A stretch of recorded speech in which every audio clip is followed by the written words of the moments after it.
안녕하세요. 장혜석입니다. 자, 이번 시간은 황금알을 낳는 투자 비결, 재개발 분양자격 모르면 쪽박 찬다.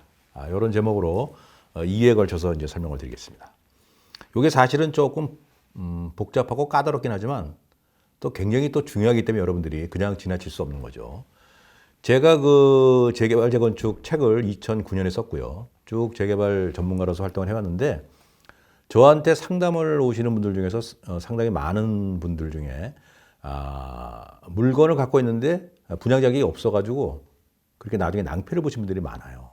제가 안타까워서 이걸 항상 자세히 구입하기 전에 자세히 알아보라고 이제 해도 놓치는 경우가 많은데요. 이번 시간에 한번 확실하게 알아서 다시는 그런 실수를 하고 쪽박차는 일이 없도록 이렇게 한번 좀 부탁드리겠습니다. 우리가 재개발에 왜 투자하죠? 서울 도심에서 유명 브랜드 아파트를 시세보다 저렴하게 구할 수 있는 유일한 방법이기 때문에 그러죠. 뭐 아현 뉴타운, 뭐 가재울 뉴타운, 그죠? 또 노량진 뉴타운, 영등포 뉴타운, 뭐 아파트든 오피스텔 주상복합이든요. 옛날 오래된 빌라, 상가 이런 걸 사가지고 새 아파트 유명한 브랜드를 받는 거죠. 영등포에 뭐 지금 대장주로 손꼽히는 뭐 아크로타워 스퀘어라든가 또 강남의 재건축도 마찬가지죠. 그래서 시세보다 쌉니다. 그 대신 리스크가 있고 미리 투자하는 거죠. 조합원은 일반 분양보다 좋은 동호수를 받는 겁니다. 그래서 다만 분양자격이 있어야지 돼요. 분양자격이 없다고 판명하면 현금 청산되는 거예요. 그래서 여러분들이 구입하기 전에 반드시 분양자격 유무를 판명하는 게 중요합니다.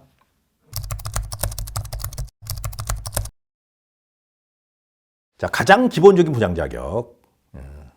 요것만 알면 아주 간단합니다. 자, 분양자격은 각 시도 도시 및 주거환경정비법 조례에 규정돼 있어요. 사람들이 말하는 거를 믿으시면 안 돼요. 그 사람이 정확하게 알고 있는지 모르는지 확인도 안 된 상태에서 내가 뭐 재개발을 좀 많이 안다 이러면서 막 설명하잖아요. 그러면 그 사람 말이 맞는지 틀린지 어떻게 알아요? 그럴 때는 남의 말보다는 먼저 서울시청 홈페이지 들어가서 도시 및 주거환경정비법 조례 읽으시면 돼요. 거기 한글로 다 써 있거든요. 그냥 읽어보시면 거기 다 나와요. 조금 저는 좀 쉽게 설명해 드리는 것 뿐이죠. 자, 서울시 같은 경우에 재개발이 종전의 건축물 중 주택을 포유한 자 이렇게 되어 있습니다. 주택이면 평수하고 상관없어요. 자꾸 몇 평 이상이 돼야 된다는 뭐 이런 얘기를 하시는 분들인데 그렇지 않습니다. 한 평이라도요. 주택, 공부상의 주택만 갖고 있으면 되는 겁니다. 그 외에 주거용으로 사용하고 있는 특정 구역 건축물 중에서 조합의 정관에서 정한 건축물을 포함. 이건 나중에 설명을 드리겠지만. 자, 두 번째. 토지가 총 90제곱미터, 25.7평 이상만 갖고 있어도 재개발에서는 아파트를 줘요. 자, 세 번째. 권리가액이라고 이제 나중에 감정평가라면 내가 갖고 있는 물건이 권리가액이 나오는데 그 권리가액이 최소 규모 공동주택 한 가구 추산 이상인 자. 그러니까 예를 들어서 뭐 25평이 가장 작은 평수를 분양한다 그러면 25평의 조합원 분양보다 많으면 준다 이런 얘기입니다. 요 세 가지가 기본입니다. 자, 재건축은 주택은 주택인데 꼭 토지를 같이 갖고 있어야 돼요. 그러니까 재개발은 주택만 갖고 있어도 주는 경우가 있는데 재건축은 주택하고 부속 토지가 반드시 같이 갖고 있어야 돼요. 그거 달라요. 예, 그리고 두 번째 권리가액이 분양용 최소 규모 공동주택 1가구 추산액 이상인 자는 똑같고요. 자, 요거 뭐 이렇게만 알고 계시면 거의 뭐 특별하게 문제가 될 건 없는데 그런데 이제 간혹 별도의 분양 자격이 없는 경우에서 이제 헷갈리는 분들이 있거든요. 요걸 이제 보시죠. 자, 재개발. 단독주택 또는 다가구주택이, 이건 단독주택, 다가구주택은 등기부등본상에서 소유자가 한 명인 걸 말하는 겁니다. 자, 권리산정 기준일 이후에 다세대초로 전환된 경우에는 별도의 분양자격이 없다. 이렇게 보시면 됩니다. 자, 주인이 하나 있는데 10명을 바뀌었어. 그렇다고 10명한테 각각 주는 게 아니라 그냥 하나만 주는 거다. 이런 얘기입니다. 자, 분양시정 기간 만료일 현재 여러 명의 분양 신청자가 하나의 세대인 경우, 엄마도 하나 갖고 있고, 아빠도 갖고 있고, 딸도 갖고 있고, 아들도 갖고 있어. 각각 안 준다는 겁니다. 그 다음에 주택이 하나 갖고 있어요. 또 한 필지 토지를 수인이 공유하고 있는 경우, 이런 경우에도 별도 분양격은 없다는 겁니다. 다만 권리 산정 기준일 이전부터 공동으로 소유한 토지의 지분이 아까 말했던 90제곱미터 이상 또는 권리가액이 분양용 최소 규모 공동주택 1가구의 추산 이상이면 예외로 한다 이런 얘기입니다. 그다음 네 번째, 한 필지 토지를 권리산정 기준일 이후에 수개의 필지로 분할했어요. 안 된다는 겁니다. 예. 그다음에 또 토지와 주택을 한 사람이 갖고 있었는데 이거를 건축물 준공 이후에 토지 따로 주택 따로 이렇게 해가지고 갖고 있는 경우도 별도 분양 경우는 안 줍니다. 다만 토지는 90 권리산정 기준인 이전부터 공유로 소유한 토지 지분이 90m 이상인 자는 예로 한다. 이거 있습니다. 그다음에 여섯 번째, 권리산정 기준일 이후에 기존 건축물을 철거해가지고요. 건축물을 새로이 건축하거나 기존 다세대 주택 그 밖에 공동주택을 건축하여 토지 등 소유자가 증가하는 경우, 이런 경우도 별도의 분양 경우는 없다는 것을 말씀드립니다. 그러니까 이런 물건은 안 사시면 되는 거예요. 자, 재건축도 한번 쭉 읽어보시면 거의 비슷하죠. 예, 재개발하고. 그러나 제가 따로따로 설명드린 이유는 약간씩 다른 게 있어서 제가 그런 거니까 한번 쭉 읽어보시면 됩니다.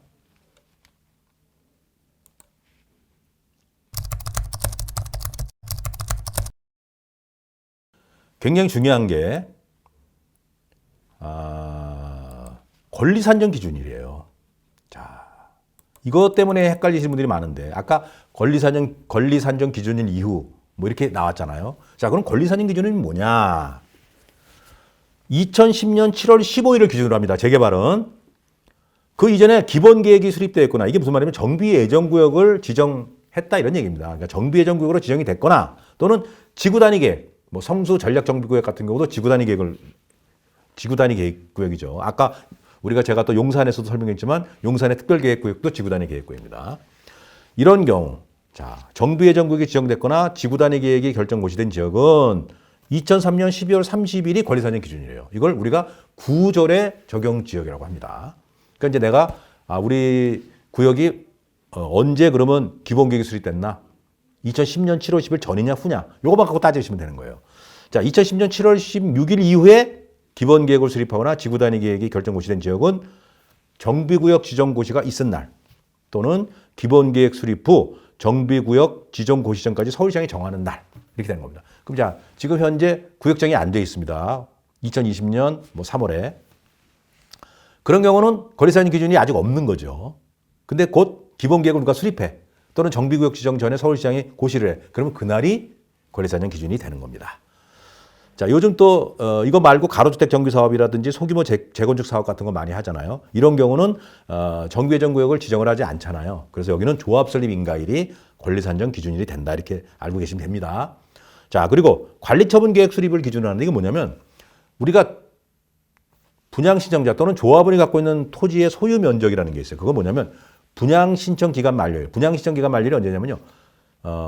조합에서 이제 사업 시행 인가를 받고 나면 조합원들한테 아파트 조합원으로서 분양 신청하세요, 이렇게 해요. 그럴 때 그 분양 신청 기간이 보통 60일인데 그 60일 중에서 끝나는 날을 분양 신청 기간 만료일이라고 그래요. 그것을 관리처분 계획 기준이라고 하는데 분양 신청 기간 만료일 현재 지적 공부, 즉 토지 대장에 따르는 거예요. 그래서 등기부 등본이 아닙니다. 토지의 소유 면적은 반드시 토지 대장, 이걸 보셔야 돼요. 종전 건축물의 소유 면적. 우리 내가 갖고 있는 주택이라든지 또는 오피스텔, 상가 같은 이런 건축물의 소유 면적은 건축물 대장. 자, 그러니까 면적은 대장을 기준으로 한다, 이렇게 알고 계시고요. 그다음에 소유권은요. 소유권은 분양 신청 기간 만료일 현재 부동산 등기부를 기준으로 하는 거예요. 그리고 소유권 취득일은 언제냐면 등기부상의 접수일자를 기준으로 하는 겁니다. 등기부상의 접수일자 이렇게 나오죠. 네. 자, 특정무허 건축물이라고 그래가지고 우리가 국공유지에 무단으로 점유돼서 살고 있지만 나중에 이제 그게 인정된 겁니다. 철거하지 않고 인정된 거는 우리가 특정 무허 건축물이라고 그러고 그러는데 여기서 인정되지 못하는 것은 신발생 무허 건축물이라고 하죠. 이거는 현금 청산 대상이고요. 자, 특정 무허 건축물이라든가 또는 미사용 승인 건축물. 그 건축 허가를 받아가지고 집을 지었는데 준공 검사, 즉 사용 검사나 사용 승인을 안 받은 건물이요. 그런 미사용 승인 건축물은 기존 무허 건축물 확인원 또는 소유자 유무를 증명하는 자료를 기준으로 하는 겁니다. 왜냐하면 여기는 이제 등기부가 없으니까. 예. 그래서 요거를 알아두시면 일단은 여러분들이 오늘은 기본적인 어떤 분양 자격 그리고 별도의 분양 자격이 없는 경우를 봤는데요. 요것만 일단 알아두셔도 이제 상당히 어느 정도는 이제 여러분들이 분양 자격에서 헷갈릴 일은 없습니다. 예. 이번 시간은 여기까지 하고요. 다음 시간에는 좀 더 상세하게 이 분양 자격에 대해서 설명하는 시간을 갖겠습니다. 예. 감사합니다.